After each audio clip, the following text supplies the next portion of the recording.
Buonasera agli architetti della cultura e agli studenti della natura umana. Bentornati su Stelle Turche Rivelate, il santuario digitale che rifiuta di scivolare sulla superficie dell'oceano delle celebrità. Qui si scende a fondo, oltre le barriere coralline dei titoli, giù nelle fosse oscure dove la storia vera respira, pulsa e a volte graffia. Stasera mettiamo sotto la lente un fenomeno che ha il sapore amaro di una commedia degli equivoci e il peso affilato di una tragedia di interpretazione.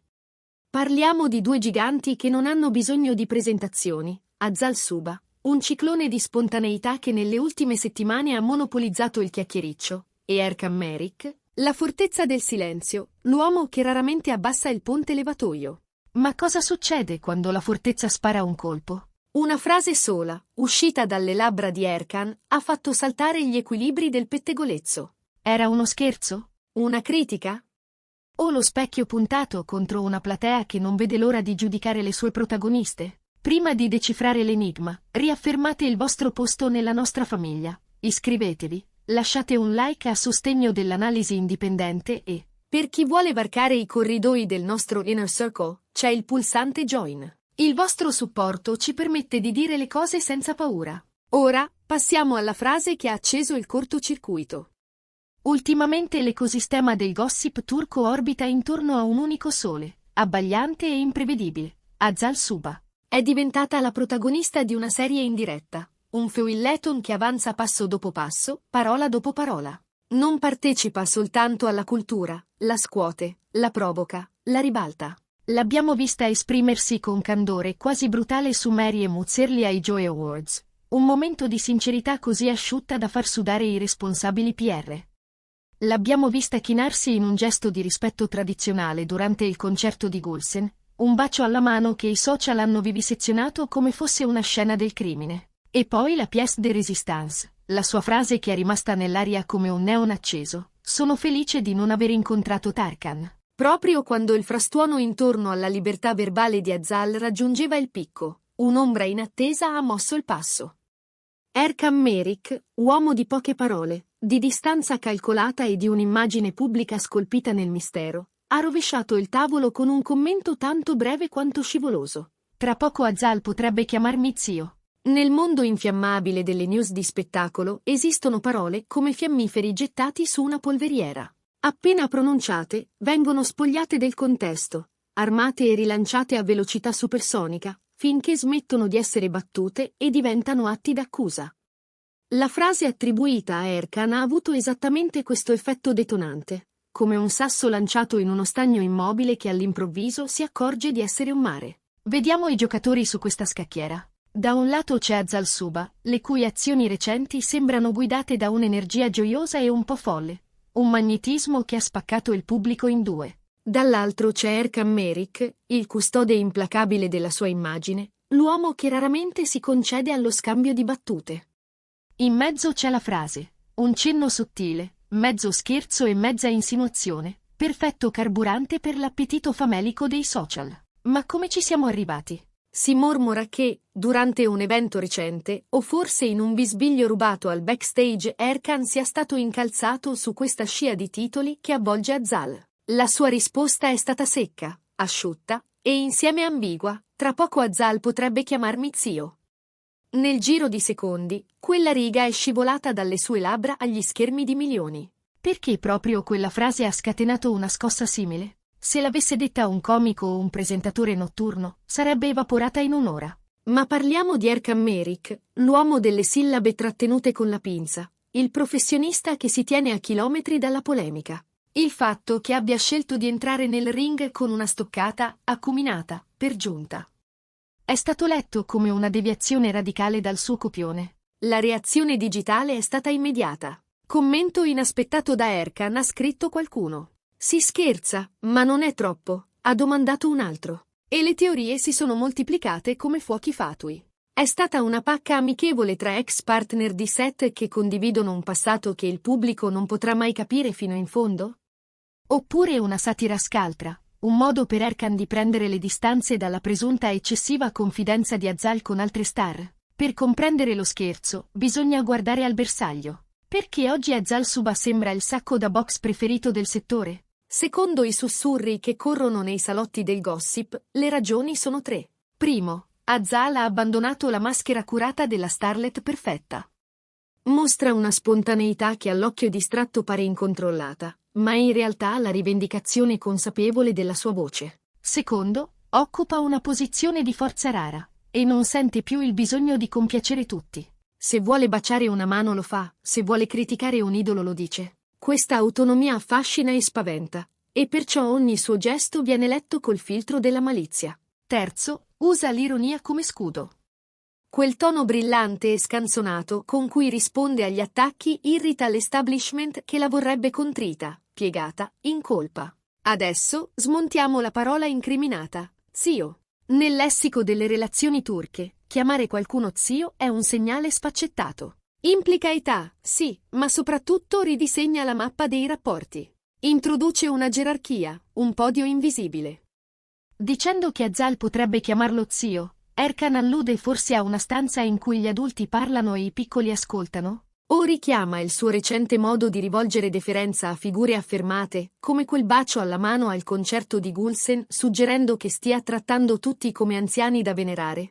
Alcuni hanno letto l'espressione come un riferimento al tentativo di Azal di avvicinarsi a grandi nomi.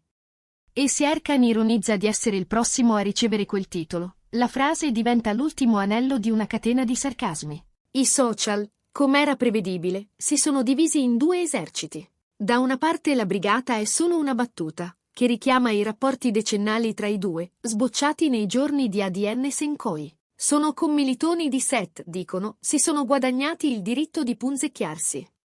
Per loro, la frase è un segnale di intimità, uno scherzo privato che il pubblico non è abbastanza cool per capire. Dall'altra c'è la pattuglia vigilanza sulla condiscendenza, che vede ombre più scure. In un momento in cui Azal è già bersaglio di critiche misogine perché troppo espressiva, sostengono, il suo ex partner maschile non doveva unirsi al coro con una frecciata. Un modo sottile per rimetterla al suo posto, dicono. Ma cos'è successo davvero dietro le quinte?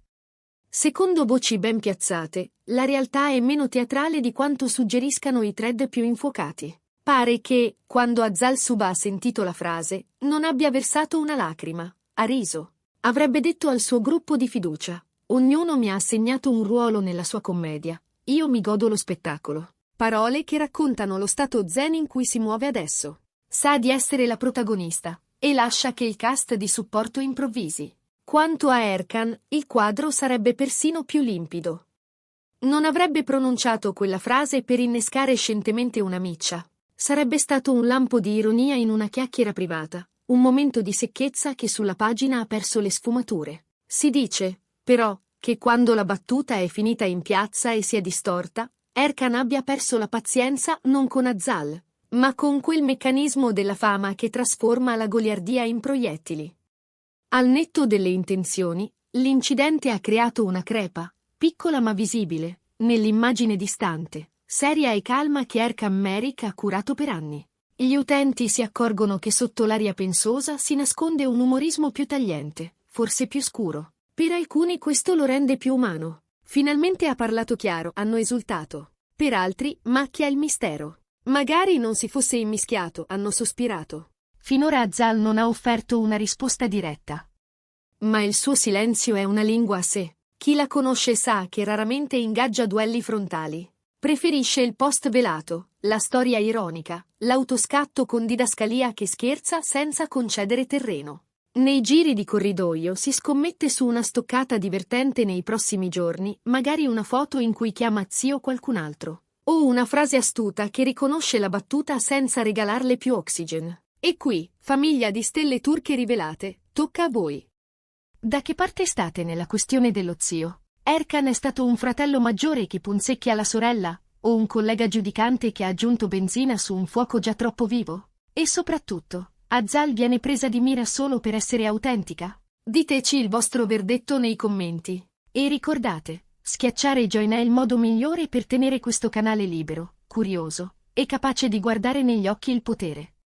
Questo piccolo terremoto rimette al centro un tema ricorrente e sgradevole del mondo delle celebrità, il doppio standard di genere nell'umorismo. Quando una star maschile scherza, è brillante. Quando una star femminile è spontanea, diventa fuori controllo. Gli ultimi giorni di Azal Suba hanno mostrato che i comportamenti delle donne famose vengono passati al vaglio con lenti più spesse di quelli dei colleghi maschi. Erkan può lanciare un commento ermetico ed essere definito misterioso.